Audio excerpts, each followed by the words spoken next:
Wishes. Delphi's wish.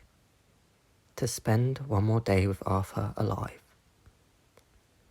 Thank you for coming at such short notice. A young woman fixes her earring in the mirror by the front door. She waves her hand at her husband, telling him to get a move on before she throws on a shawl and heads out. We'll be back quite late.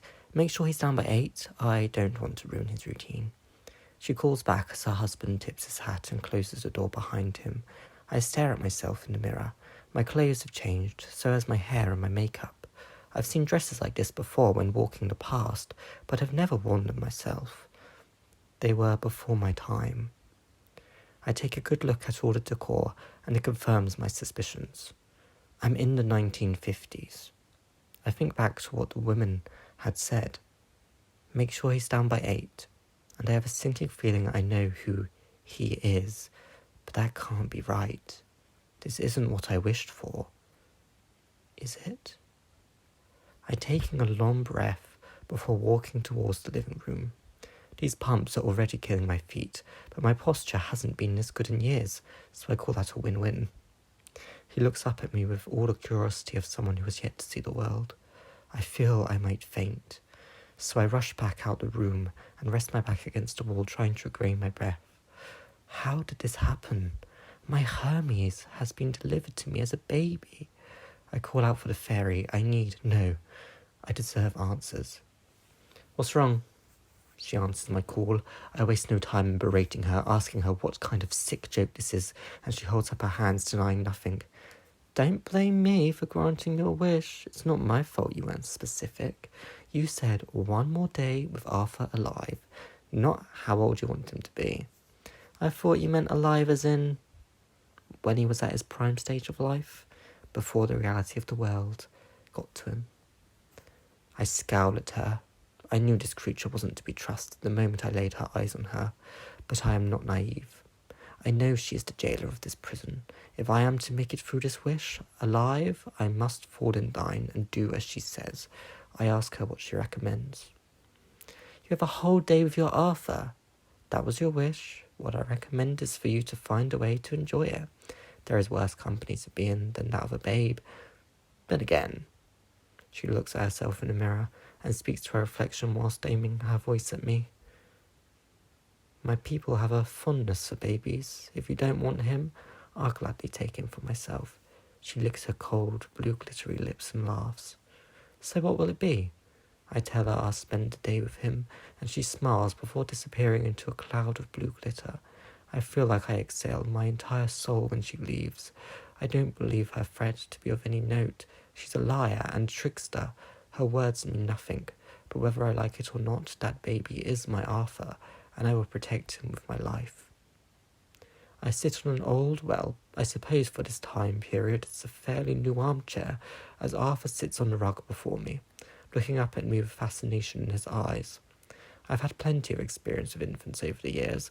I raised 2 and watched David grow up, not forgetting my many years serving as grandmother. Arthur shouldn't be much of a problem, but still I find myself not knowing what to say. He's not just any baby.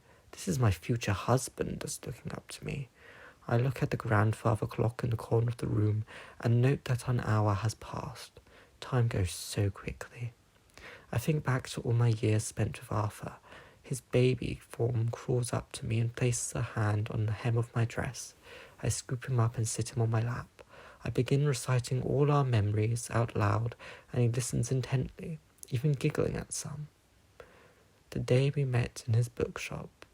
The time I took him to Spain to meet my parents. They were unsure of him because he was British. Inglaterra, here! Do you hate us this much? My mother had proclaimed. She came round soon enough, after Baba reminded her how he also moved to another country for love, and that I'm only following my heart. Then, of course, there was our wedding day. He looked so handsome in his suit, but he couldn't for the life of him work out how to fasten his flower to his lapel, and his mother Miriam had to do it for him, moments before I walked down the aisle. I was seeing Joan in her maid of honour dress, and that made me realise truly that love had no bounds. It was later that same year I told Arthur about my love for 4 others. I had packed a bag ready to leave, tears running down my cheeks, and he laughed, asking, "Do you love me?" And I nodded and screamed it to the universe, and he grabbed my hands, looked me in the eyes, and said, "Then it doesn't matter. You have a large heart, my love. It's why I fell in love with you. Who am I to tell you how to feel?" He was there at Rebecca's birth, even though she wasn't his child. He was there for me through everything, every tear, every laugh, every scream, and he's here for me now in my arms. The clock catches my attention with a chime. It's already 6. I've spent the whole day reciting our life with Arthur, and he's listened to every second without fuss. I tell him all that I've said awaits him one day, and he cuddles into me and falls asleep. I carry him up to his room and lay him in his crib with a kiss on the forehead. His parents arrive home not long after. "How is my sweet boy?" Miriam asks, kicking off her shoes and hanging up her shawl. I tell her she has a beautiful son, and that one day he will make a lady very happy, and she turns to me and says, "He already has." I ask her what she means, and she laughs. "Me, of course. He makes his mother happy every day. And his father." His father brushes past me. I shake my head with a giggle. Of course. I forget myself. I wish them a farewell and step out the house as the world crumbles around me. In shock, I ask what's happening, and the fairy returns. "You asked for a day without Arthur, not 24 hours with him. The sun is setting, Delphi. The day is over." I can't believe this creature. She knows full well a day is 24 hours, but I brush it off. I did get to spend a day with him, as I had wished. It may not have been the most conventional, but a weight has been lifted remembering all the years we spent together, remembering that even now, as a spirit, he's still there for me. Even in death, can't tear him away from my side. I suppose I have been a little naive after all. It doesn't matter what form he takes, be it a baby or a ghost, Arthur loves me, and I couldn't ask for anything more.